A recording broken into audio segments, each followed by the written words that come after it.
മന്ത്രി എന്നതിനെ ചെയ്യാൻ വയ്യാത്ത എന്ത് കാര്യം ചെയ്ത് അവർക്കെതിരെ ചെയ്യുന്നതെന്ന് പറഞ്ഞാൽ അവരൊരു മന്ത്രി എന്ന നിലയിൽ വിജയകരമായി കേരളത്തിന് ആരോഗ്യവകുപ്പിൽ നയിക്കുന്ന മന്ത്രിയാണ്. നിങ്ങൾ ഓരോ മണ്ഡലം എടുത്ത് നോക്ക്. ഈ പറയുന്ന എല്ലാ UDF നേതാക്കന്മാരുടെ മണ്ഡലത്തിൽ ആരോഗ്യവകുപ്പിന് കഴിഞ്ഞ 5 വർഷമായി അല്ലെ 10 വർഷമായിട്ട് മാറ്റം എടുത്ത് നോക്ക്. ഇവിടെ പിന്നെ UDFന്റെ 5 വർഷക്കാലത്തെ ഭരണത്തിൽ എന്ത് ഉണ്ടായിരുന്നു ഓരോ മണ്ഡലത്തിൽ? അവിടെ നിന്ന് മാറി എല്ലാ മണ്ഡലങ്ങളിലും വമ്പിച്ച പുരോഗതി ഉണ്ടായി. അതിന് നേതൃത്വം കൊടുക്കുന്നൊരു മന്ത്രി. സ്വാഭാവികമായിട്ട് ഓരോ വകുപ്പിനും മന്ത്രിമാരെന്ന നിലയിൽ അവർ ചെയ്യുന്ന വകുപ്പിനകത്ത് വരുന്ന പല ഇഷ്യൂസ് കാണും. ഇപ്പോൾ ഫിഷറീസ് വകുപ്പിൽ എന്തെല്ലാം ഇഷ്യൂസ് വരും? മന്ത്രിക്ക് ഉത്തരവാദിത്തമുള്ള കാര്യങ്ങൾ മന്ത്രി ഉത്തരവാദിത്തം പറയേണ്ടി വരും. മന്ത്രിക്ക് ഉത്തരവാദിത്തം ഇല്ലാത്ത കാര്യങ്ങൾ മന്ത്രി നടപടി സ്വീകരിക്കണം. ആ നടപടി സ്വീകരിച്ചിട്ടുണ്ടോയെന്ന് ചോദിച്ചാൽ അവരെല്ലാ കാര്യം നടപടി സ്വീകരിച്ചിട്ടുണ്ട്. റീത്ത് വെച്ച സമരം എന്ന് പറയുന്നത് അവർ ഉയർത്തെഴുന്നേൽക്കാൻ പോവില്ലേ? ഇപ്പോൾ അത് മനസ്സിലാക്കിയാൽ മതി. കാരണം എന്ന് പറഞ്ഞാൽ ആറന്മുള മണ്ഡലത്തിൽ അവരെ തകർക്കാൻ, കേരളത്തിൽ അവരെ ഇല്ലാതാക്കാൻ വേണ്ടി നടത്തിയ ശ്രമത്തിന്റെ ഏറ്റവും അവസാനത്തെ നീചമായ ഉദാഹരണമാണ് റീത്ത്. കാരണം ഒരിക്കലും ചെയ്യാൻ പാടില്ല. മന്ത്രി മാത്രം ഒരു സ്ത്രീയാണ്.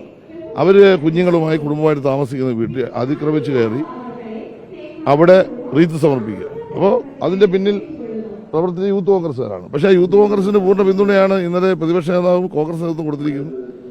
അപ്പോൾ നമ്മുടെ നാട്ടിൽ കലാപം ഉണ്ടാക്കുക, ഒരു തെരഞ്ഞെടുപ്പിലേക്ക് പോകുമ്പോൾ കേരളത്തിൽ കലാപം ഉണ്ടാക്കി അതുവഴി 10 വോട്ടെങ്ങനെ ലഭ്യമാകൂ എന്ന് ആലോചിച്ചു UDF നടത്തുന്ന അല്ലെ യൂത്ത് കോൺഗ്രസ് നടത്തുന്ന കോൺഗ്രസ് നടത്തുന്ന ഏറ്റവും വൃത്തികെട്ട സമരം. ഞാൻ പറഞ്ഞല്ലോ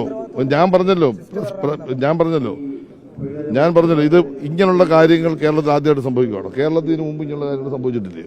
പറയട്ടെ ഇതിനു മുമ്പ് സംഭവിച്ചിട്ടുണ്ട്, ഇപ്പോഴും സംഭവിക്കും, ചിലപ്പോൾ ഭാവിയിൽ സംഭവിക്കും. അത്തരം കാര്യങ്ങൾ നമ്മൾ ക്രിയാത്മകമായ നടപടികൾ സ്വീകരിക്കണം. ആ നടപടി സ്വീകരിക്കുന്ന ഒരു ഗവൺമെന്റാണ്. അതിന് മന്ത്രി എന്ന നിലയിൽ ചെയ്യേണ്ട പ്രൊസീജിയറുണ്ട്. ആ പ്രൊസീജിയർ ചെയ്തിട്ടുണ്ട്. ടാർഗറ്റ് ചെയ്യാണ്. സംശയം എന്താ? അവരെ ബോധപൂർവ്വം ടാർഗറ്റ് ചെയ്യാണ്. ഇന്നലെ CPM സംസ്ഥാന സെക്രട്ടേറിയറ്റ് ഞങ്ങൾ ചർച്ച ചെയ്തിട്ടൊരു സ്റ്റേറ്റ്മെന്റ് കൊടുത്തിട്ടുണ്ട്. അത്തരം കാര്യങ്ങൾ വന്നാൽ പാർട്ടി എന്നതിൽ അവരെ പ്രൊട്ടക്ട് ചെയ്യേണ്ടി വരും. സ്വാഭാവികമല്ലേ? കാരണം അവർ പോകുന്ന വഴിക്ക് അവരെ തടയുക, അവരെ ആക്രമിക്കാൻ ചെല്ലുക, അവരുടെ വീട്ടിൽ കയറി ആക്രമിക്കാൻ ചെല്ലുക, അവരുടെ വീടിനകത്ത് റീത്ത് വെക്കുന്നത് ശവശരീരത്തില്ല റീത്ത് വെക്കുന്നത്. ഒരു മൃതദേഹത്തിൽ ലോകത്താരെങ്കിലും ചെയ്യുമോ? ഇത്ര മനുഷ്യത്വം ഇല്ലാത്തവന്മാരാണോ ഇവര്? അല്ലല്ല, പ്രശ്നം നേരിടുന്നത് നിങ്ങൾ പറയുന്നത് ഈ കേരളത്തിലെ ഒരു വിഭാഗം മാധ്യമങ്ങൾ പറയുന്ന കാര്യമാണ് പ്രശ്നം. എന്നാൽ ഒറ്റപ്പെട്ട പ്രശ്നങ്ങൾ നമ്മൾ ഊതി ഉറപ്പിക്കുക. ഇതിനു മുമ്പ് പ്രശ്നം ഉണ്ടായിട്ടില്ലേ? പറയട്ടെ, ആ പ്രശ്നങ്ങളിൽ മേൽ ഗവൺമെന്റ് നടപടി സ്വീകരിക്കുകയും ഭാവിയിൽ അത്തരം പ്രശ്നം ഉണ്ടാകാതിരിക്കാനുള്ള ഇടപെടലുമാണ് ആവശ്യം. അത് മന്ത്രി എന്ന ചെയ്യുന്നുണ്ട്. അതാണ് ഇപ്പൊ എനിക്ക് പറയാനുള്ളത്. നൽകുന്നില്ല, അവരെ വേട്ടയാടുകയല്ലേ.